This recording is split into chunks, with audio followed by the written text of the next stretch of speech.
प्रसिद्ध कहानी बेताल पंचविंशति। ऊनविंश कहानी।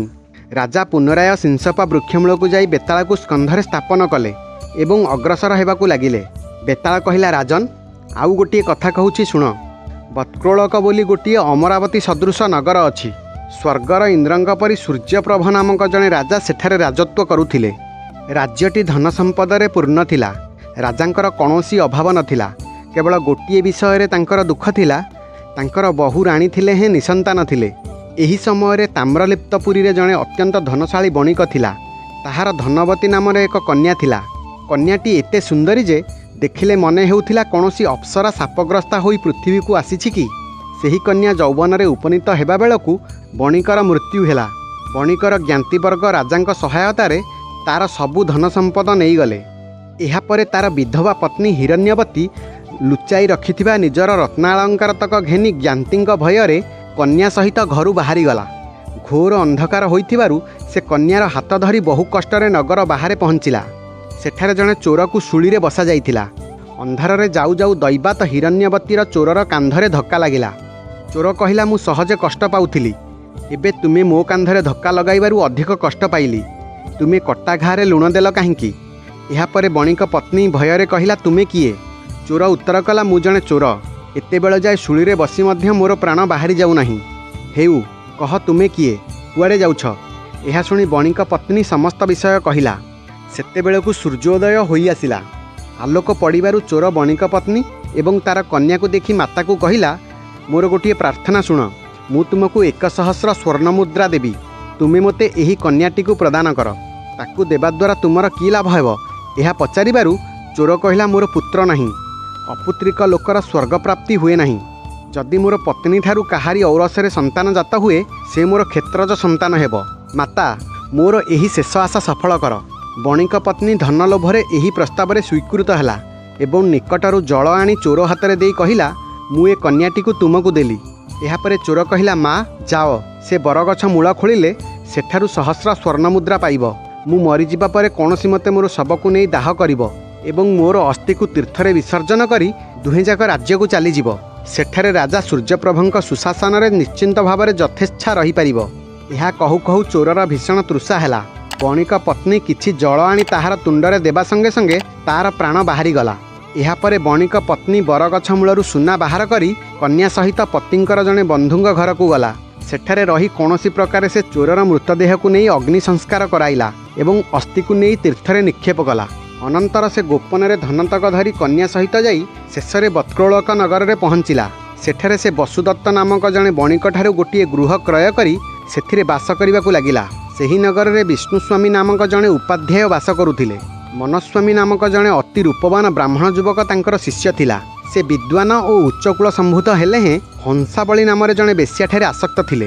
तांकू सेही बेश्या को प्रति रात्रि रे 500 स्वर्ण मुद्रा देबाकू पड़ुथिला।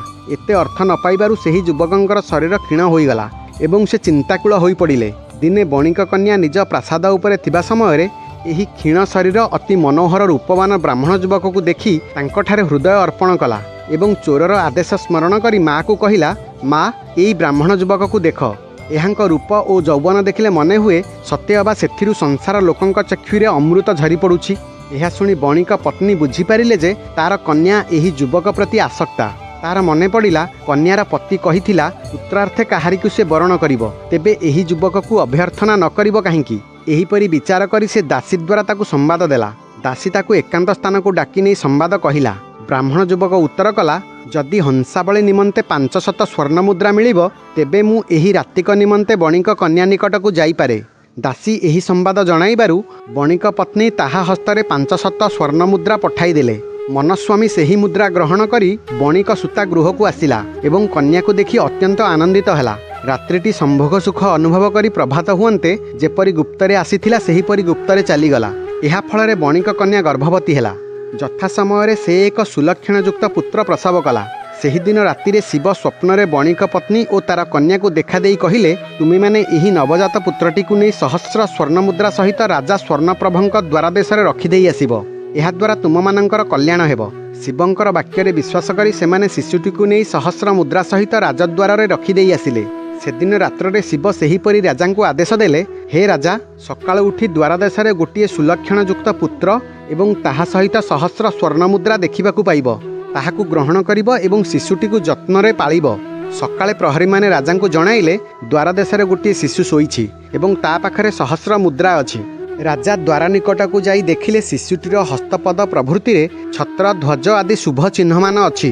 भगवान शिव मते उपयुक्त पुत्र देइछन्ति। एहा कही राजा आनंदरे शिशुटीकु मुद्रा सहित निज दुई बाहुरे धरी अंतपुरकु नेइ गले।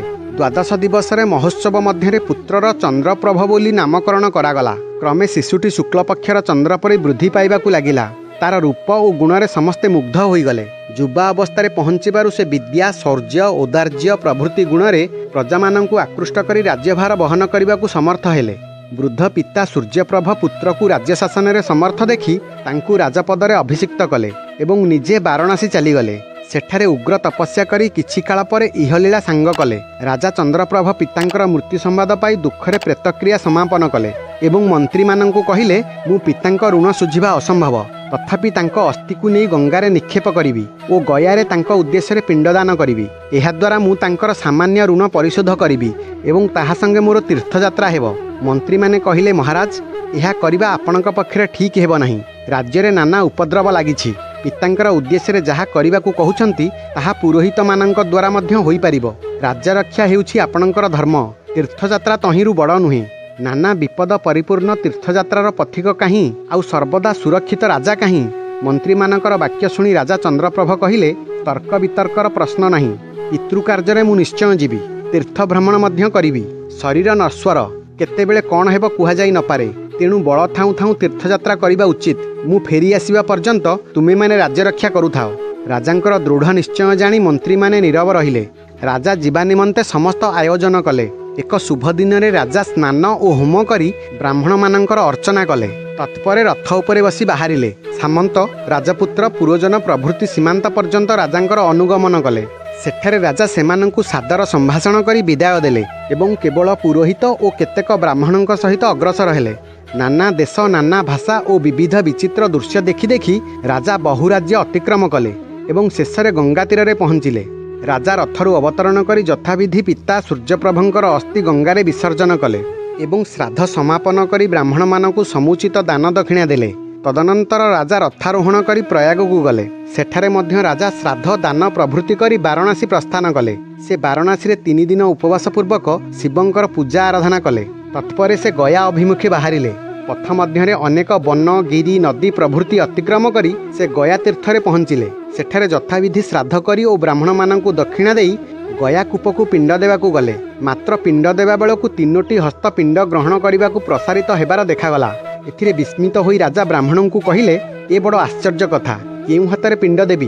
ब्राह्मण माने हाथ 3टी लक्ष्य करी कहिले, महाराज, एथिमध्यरु गोटिए हेउछि जणे चोरर, कारण सेथिरे सिंधी खोलिबा पई लौह अस्त्र अछि। द्वितीय हस्तटी जणे ब्राह्मणर, सेथिरे पवित्री धारण करिथिबा देखा जाउछि। तृतीय हस्तर अंगुली रे अंगुरीय अछि एवं सेथिरे राजचिह्न अछि। तेणु ताहा जणे राजांकर हस्त, किंतु केउ हस्तरे पिंड देबाकू हेबो ताहा आमे माने स्थिर करिबाकू अक्षम। ए बड़ आश्चर्य व्यापार। बेताल एही विचित्र कथाटी कही राजांकु पचारिला, हे राजन, चंद्रप्रभ काहा हातरे पिंड देवा उचित एही संचय दूर कर। राजा कहिले, राजा चंद्रप्रभ हेउचंती ए चोरर क्षेत्रज संतान। से अन्य दुहिंकर पुत्र होई न पारंती। तेणु चोर हस्तरे पिंड देवा उचित। ब्राह्मण तांकर जन्मदाता हेले मध्य से ब्राह्मणर पुत्र होई न पारंती, कारण से धन विनिमय रे रातिक पई निजको विक्रय करिथिले।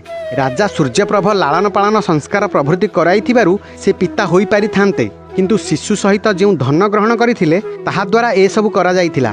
तेणु से मध्य पिता होई न पारंती।